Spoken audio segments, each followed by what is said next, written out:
اب کیا ہمیں ایسا کرنا چاہیے کہ سارے جو ہمارے سیونگ ہے اس سے گولڈ خریدنی چاہیے، یا جو سارے جو سیونگ ہے اس سے پراپرٹی خریدنی چاہیے، یا سٹاکس خریدنی چاہیے؟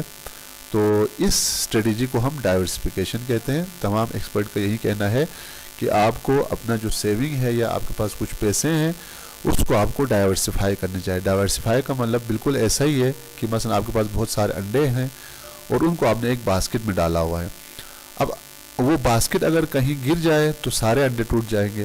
تو ڈائیورسفیکیشن کا مطلب ہے آپ نے کیا کرنا ہے کہ بہت سارے باسکٹ لینا ہے اور سارے باسکٹ میں کچھ کچھ آپ نے انڈے رکھنا ہے۔ اس سے کیا ہوگا کہ باسکٹ اگر گر جائے تو اس صورت میں کچھ انڈے ٹوٹ جائیں گے لیکن باقی انڈے محفوظ رہیں گے۔ تو اس اسٹریٹجی کو ہم ڈائیورسفیکیشن کہتے ہیں۔ تو آئے دیکھتے ہیں کہ ڈائیورسفیکیشن میں کیا کیا پوائنٹس ہیں۔ تو پہلا پوائنٹ ہے جس کو ایکسپرٹ کہتے ہیں 100 - ایج اسٹریٹجی۔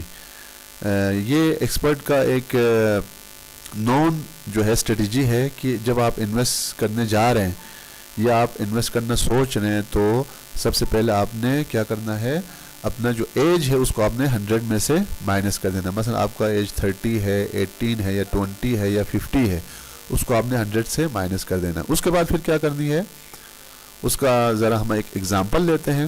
لیٹس سے کہ آپ کا جو ایج ہے وہ 35 ہے، تو آپ نے کیا کرنا ہے، 35 کو آپ نے 100 میں سے مائنس کر دینا ہے، تو جو بچے گا 65۔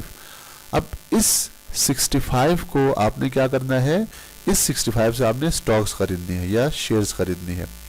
اس کا مطلب ہے کہ ایج کو مائنس کرنے کے بعد جو بچتا ہے، مثلا آپ کا اگر 20 ہے اس کو آپ مائنس کریں، 18 ہے تو اس کو آپ مائنس کریں۔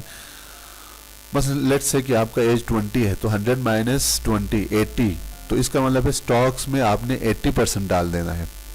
ضروری نہیں کہ آپ کا جو 80% یا ایج سے مائنس کرنے کے بعد جو بھی پرسنٹ بنتا ہے، لیٹ سے یہاں پہ 65% وہ ہم سٹاکس میں ہی ڈالیں۔ اس سے آپ گولڈ بھی خرید سکتے ہیں، اس سے آپ کوئی رینٹل پراپرٹی میں شراکت داری بھی آپ کر سکتے ہیں۔ تو آپ نے یہ اسٹریٹجی آپ نے لینا ہے، جو آپ کا ٹوٹل سیونگ ہے اس کو جب آپ انویسٹ کرنا چاہ رہے ہیں تو سارے کے سارے جو آپ نے پیسہ ہے یا سیونگ ہے اس کو آپ نے سٹاکس نہیں خریدنا ہے، نہیں آپ نے گولڈ خریدنا ہے، نہیں آپ نے پراپرٹی خریدنی ہے، بلکہ کیا کرنا ہے، ایج کو مائنس کرنے کے بعد جو بچتا ہے یعنی کہ لیٹ سے 65%، اس کو آپ نے یا تو سٹاکس خریدیں یا گولڈ خریدیں یا پراپرٹی خریدیں۔ تو میرے خیال میں جو ہے نا سٹاکس یا شیئر جو ہے نا اچھا ہے، بہتر ہے۔ اور یہ کیوں بہتر ہے یہ ابھی ہم نے کہا کہ آگے آنے والے ویڈیو میں ہم ڈسکس کریں گے۔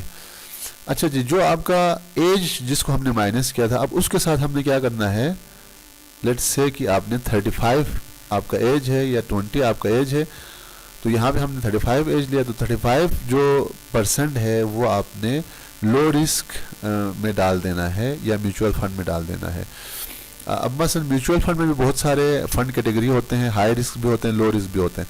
تو لو رسک کا مطلب یہ ہے کہ آپ جب اس میں انویسٹ کریں گے، پیسے ڈالیں گے، تو اس کے اوپر زیادہ اثر نہیں پڑے گا، یعنی آپ کو لاسز کے چانسز کم ہوں گے، بلکہ آپ کو ایک ریگولرلی آپ کا جو پیسہ ہے وہ بڑھتا جائے گا، آپ کو پروفٹ ملتا جائے گا، کم ہوگا لیکن ریگولرلی ہوگا، کیونکہ یہ لو رسک ہے، اس وجہ سے آپ کو ریٹرن بھی آپ کو کم ملے گا، لیکن گریجولی آپ کا جو پیسہ ہے وہ محفوظ رہے گا اور وہ آپ کو ریٹرن بھی دے رہا ہوگا۔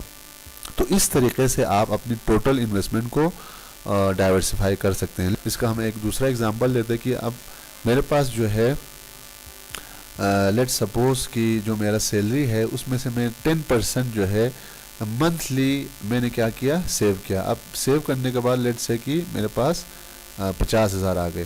اب اس 50,000 کا میں سب سے پہلے کیا کروں گا، 65% نکالوں گا، تو 50,000 کا جو 65% بنتا ہے وہ 32,500۔ تو کیا کروں گا، سٹاکس خریدوں گا یا گولڈ خریدوں گا۔ اچھا جی، اس کے بعد جو باقی بچتا ہے 50,000 میں سے ہم 32,500 کو مائنس کر دیں گے، تو میرے پاس باقی بچ گئے 17,500۔ تو اس 17,500 سے میں کیا کروں گا، میوچول فنڈ میں انویسٹ کروں گا، تو وہاں سے مجھے کیا ہوگا، ایک ریٹرن آتا رہے گا، جبکہ میرا جو پیسہ ہے اس کے لاسز کے جو چانسز ہے وہ بہت ہی کم ہوں گے۔ میوچول فنڈ کے حوالے سے اگر آپ نے جاننا ہے تو کمنٹس میں مجھے بتا دیں، اس پہ ہم الگ سے ایک ویڈیو بناتے ہیں۔ تو اس طریقے سے آپ نے ٹوٹل انویسٹمنٹ کو کیا کرنا ہے، ڈائیورسفائی کرنا ہے. اسی طرح اگر آپ کا ایج 20 ہے یا 18 ہے تو آپ سیم طریقے سے کیا کریں گے, ٹوٹل انویسٹمنٹ کو ڈائیورسفائی کرنا ہے. اچھا جی, اس کے بعد پھر یہاں پہ کوشچن آ جاتا ہے کہ چلیں ہم نے ڈیسائیڈ تو کر لیا کہ ہم نے انویسٹ کرنی ہے, تو اب ہم سٹاکس میں جب خریدنے جاتے ہیں, اسٹاک میں جب ہم انویسٹ کرنے جاتے ہیں, تو اس صورت میں سٹاکس میں تو یا اسٹاک ایکسچینج میں بہت ساری کمپنیز ہیں. اب ہمیں کس کمپنی کو خریدنی چاہیے, ہمارے پاس جو پیسہ ہے اس کو ہم نے کیسے انویسٹ کرنی ہے کمپنیز میں, تو اس پہ ہم اس اسٹریٹجی کے حوالے سے ہم ایک الگ ویڈیو میں ہم ڈسکس کریں گے کہ جب ہم اسٹاک ایکسچینج میں جائیں گے تو آپ نے اپنے پیسے کو کیسے ڈائیورسفائی کرنا ہے. تو وہاں پہ بھی آپ نے یہ ڈائیورسفیکیشن والا فیکٹر آپ نے رکھنا ہے کہ ٹوٹل آپ کا جو اماؤنٹ ہے اسٹاک کا اس کو آپ نے ڈیوائڈ کر دینا ہے کچھ حصوں میں. تو آنے والے ویڈیو میں ہم اس پہ ڈسکس کریں گے. اس کے متعلق جاننے کے لیے آپ چینل کو سبسکرائب کریں, بیل آئیکن پہ کلک کریں تاکہ آنے والی جو ویڈیو ہے اس سے ریلیٹڈ نوٹیفیکیشن آپ کو ٹائم پہ مل سکے. تو ملتے ہیں اگلے ویڈیو میں, تب تک ہمیں اجازت دیجیے گا. اپنا اور اپنے دوستوں کا خیال رکھیں. اللہ حافظ.